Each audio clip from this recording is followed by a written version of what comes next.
Magandang araw po.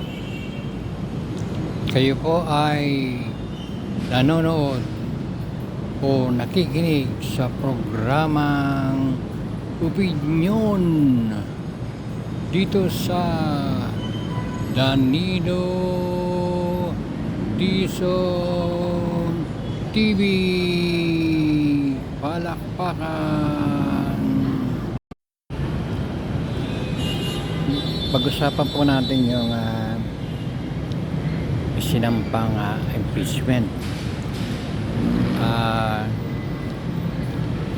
Yung bang impeachment ay batas? Ito ba ay dapat na ipatupad kung kailangan? Kung kailangan, dapat natin ipatupad. Hindi naman kailangan na tutulan.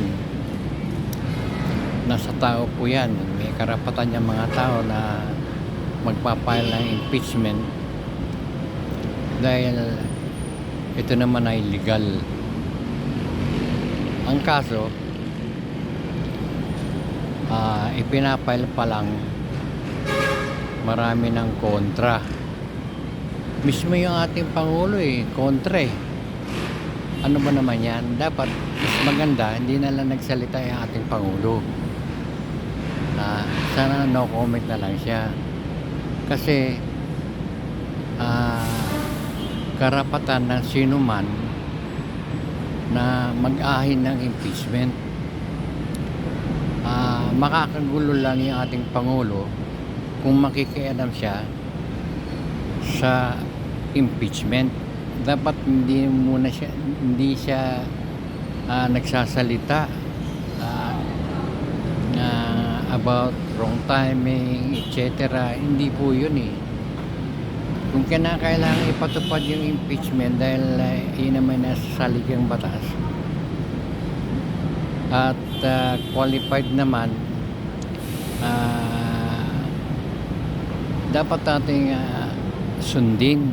Kung merong nagreklamo, may mga grupo na magpapile, wag po natin silang tutulan. Masyadong maaga pa. Hindi naman basta-basta ang pagsampa ng impeachment. Kailangan mayroong mga rason, may mga violation.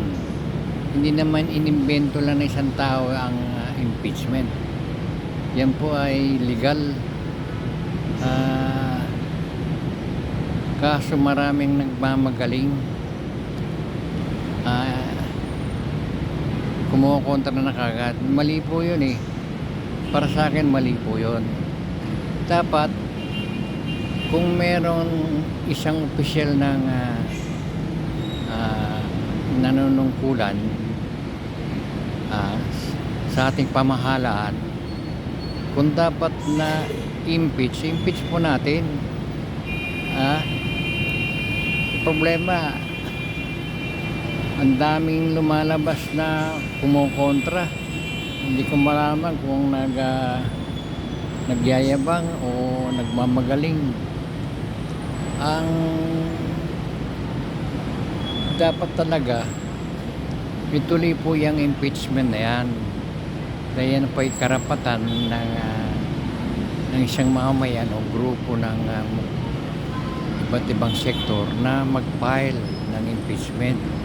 At hindi naman sila naglalaro lang. Pinag-isipan muna nila ng mabuti yan. Nag-uusap-usap yan. May mga lawyer, mga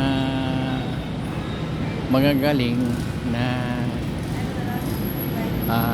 mga abogado, kahit hindi abogado, na nakikita nila na mayroong paglabag ang isang opisyal. So kailangan lang na i-practice po natin yung impeachment. Mahirap naman kung meron tayong nakikita mga paglabag, merong nanggugulo na opisyal ah, nagiging threat sa kapayapaan kapayapaan kasi may nanggugulo eh. Hahayaan po ba natin na ang isang opisyal na manggulo? Sinisweldohan po natin sila para maglingkod at maging susunod sa saligang batas. Dapat sila yung ehemplo na magbigay ng magandang halimbawa bilang opisyal ng ating bansa. Kung meron silang mga paglabag, dapat lang ma-impeach sila para matanggal sila sa kanilang tungkulin dahil pinapasweldo po natin sila tapos ganyan ang mga ugali nila. Ano ang may papakita nila sa mga kabataan, sa mga mamamayan na mga nag-aral ng good manners and right conduct, na sa eskwelahan tinuturo ang magandang asal, at nanumpa naman itong mga opisyal na to, mga inihalal, mga binoto na sila'y sumumpa na sila'y maglilingkod ng tapat at susunod sa saligang batas na walang reservation. Kung sila'y lumalabag at meron namang batas na para parusahan sila sa ginawa nilang pagkakamali, dapat ipatupad natin yung batas na yan. Yun yung impeachment para matanggal sa pwesto yung mga abusadong opisyal ng bayan. Kasi po pag hindi natin ginawa yun, hinayaan lang natin yun, parang pumapayag tayo na lapastanganin ang sino man tao na opisyal din ng bansa at nagpapakita ng kabastusan pag walang galang at pag walang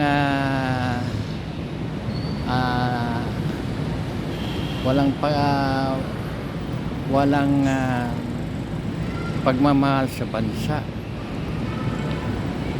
Dahil pag sinisira mo yung bansa, hindi ka nagpapakita ng magandang halimbawa,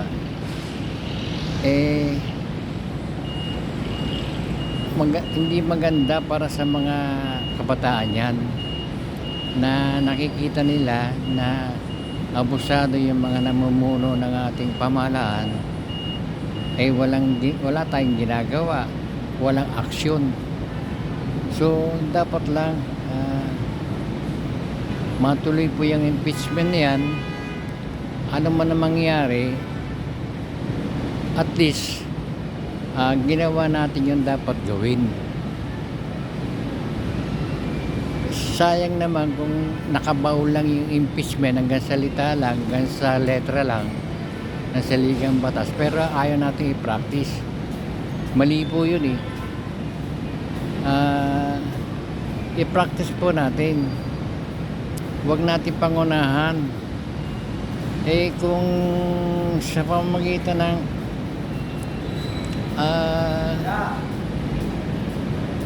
pagdinig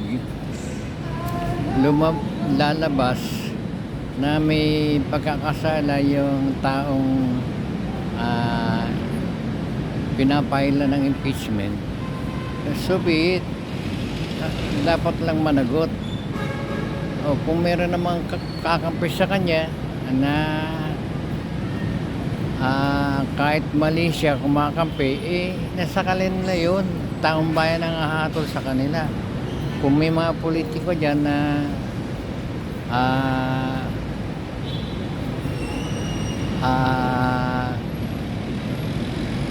tutolerate nila yung masamang asal ng isang opisyal, pare-pareho na lang silang mas ah, na hindi gumagalang ah, sa tama. Ah, Sila ay parang nakikiisa pa doon sa masamang gawain ng isang opisyal na hinilal ng taong bayan. Parang nakikita ko mali po yun eh. Although sabi nila ang impeachment ay numbers na parang parang defective, no? Kasi parang lumalabas kasi sa mga kwento-kwento, botohan, paramihan ng boto. Para bang ang ibig sabihin, yung taong i-impeach ay kahit ano pang kasalanan, dahil kakampi, pag bumoto ng huwag i-impeach, boto na yun. Kung mas maraming hindi pumayag, ligtas na yung gumawa ng pagkakasala, ng hindi sunod sa saligang batas, yung walang respeto sa mataas na opisyal. Ano yun? Bakit ganyan yung mga ugali ng ilang politiko na imbis na tutulan nila yung masamang gawain, yung masamang asal, parang kakampihan pa nila na kung ang tanong ay impeach o hindi, doon sila sa hindi, boto nila yon. Kung tatanungin sino yung pumapayag, bakit? Komisyon, takasan lang ng kamay. Wala namang paliwanag dahil yung isang member ng impeachment, halimbawa sa Senado, impeachment court, doon kasi hahatulan yung yung taong gustong ma-impeach meron doon, tataas lang kamay, walang paliwanag, lumalabas kampi-kampi. Kaya nga sabi nila numbers yan depende yan sa boto, wala yan sa kasalanan. Ano ba naman yan? Defective, parang lumalabas defective kasi nga doon sa mga politiko na rin na walang ginagawa, hindi alam mga tanga lang talaga, o dahil nga sa kakampi yung nakasalang, kampihan na nangyayari. So saan patungo itong bansa natin? Meron problema, meron lumabag sa batas, sa ethics, tapos ito-tolerate natin. Anong bang klase kayo kung ganyan gagawin nyo? Basta boboto lang kayo dahil kakampi